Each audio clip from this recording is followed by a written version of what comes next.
মাত্র ১ বছরের মার্জিয়া আর ৮ বছরের হিয়ামনি এখনো জানে না তাদের বাবা আর ঘরে ফিরবেন না। একদিকে স্বামী হারানোর বেদনায় বারবার জ্ঞান হারাচ্ছেন স্ত্রী ফাতেমা বেগম, অন্যদিকে লাশের অপেক্ষায় স্তব্ধ হয়ে বসে আছেন মা হাসিনা বেগম। শুক্রবার সন্ধ্যায় দুর্বৃত্তদের ধারালো অস্ত্রের কোপে প্রাণ হারানো সাংবাদিক হায়াতুদ্দিনের বাড়িতে চলছে কান্নার রোল। খুনিদের দ্রুত বিচারের আওতায় আনার দাবি জানিয়েছেন শোকাহত স্ত্রী ও মা। আর কিছু চাই না, সত্যর কথা লেখিছে এই পরিণতি আল্লাহ কি করে দিল। এর আগেও হায়াতুদ্দিনের ওপর হামলা হলেও পুলিশ কোনো ব্যবস্থা নেয়নি বলে অভিযোগ তার মায়ের। ১.৫ মাস আগে ওরে মারিছে, বাড়ি এসে ডাকে রড মড দিয়ে মাথায় বাড়িয়েছে। আমরা যে থানায় কেস করিনি, কিছু করি নেই। এ হত্যাকাণ্ডে ক্ষোভ প্রকাশ করেছেন হারিখালী এলাকার সাধারণ মানুষ।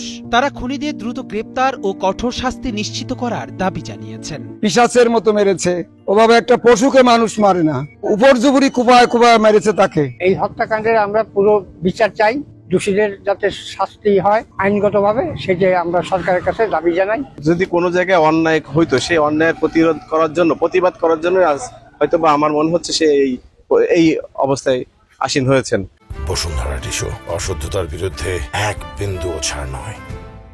আমার একটাই দাবি থাকবে, কালকে আমাদের সাথে যখন সাংবাদিক কর্মীদের সঙ্গে আমি দেখছি এডিশনাল এসপি কথা বলছে, অতিরিক্ত পুলিশ সুপার, তিনি একজন খুনির নামও বলছে যে সক্রিয়ভাবে অংশগ্রহণ করছে। সেই সময় থেকে যদি পুলিশ প্রশাসন সক্রিয় থাকতো, আশা করি এতক্ষণ হত্যাকারীরা আটক হতো। আমি দাবি করব অনতি বিলম্বে এই হত্যাকারীদের গ্রেপ্তার করে আইনের আওতায় আনা হোক। স্থানীয় মাদক ব্যবসায়ীদের সঙ্গে বিরোধের জেরেই এই হত্যাকাণ্ড সংঘটিত হয়েছে বলে প্রাথমিকভাবে ধারণা করছে পুলিশ। তবে এখন পর্যন্ত কাউকে আটক করতে পারেননি তারা। এ বিষয়ে মামলা প্রক্রিয়াধীন রয়েছে বলে জানিয়েছেন বাগেরহাট সদর সার্কেলের অতিরিক্ত পুলিশ সুপার মোহাম্মদ শামীম হোসেন। মামলা সম্ভবত এখনো হয় নাই, সন্ধ্যার ভিতরে হয়ে যাবে। আর যে গ্রেপ্তারের চেষ্টা চলছে, এখন পর্যন্ত কাউকে গ্রেপ্তার করা যায়নি। আমরা যতটুকু জানতে পারছি যে পূর্বশত্রুতা ছিল দুই গ্রুপের ভিতরে, মাদকের কারণ ছিল। আসামি গ্রেপ্তার হলে তাদের স্বীকারোক্তি বা তাদের রিয়েল যেটা সেটা জানাতে।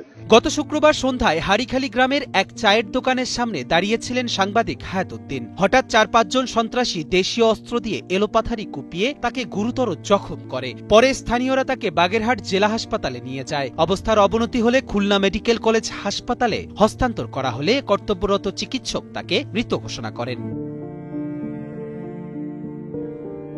মামুন আহমেদের পাঠানো তথ্যচিত্রে ডেস্ক রিপোর্ট, কালের কণ্ঠ।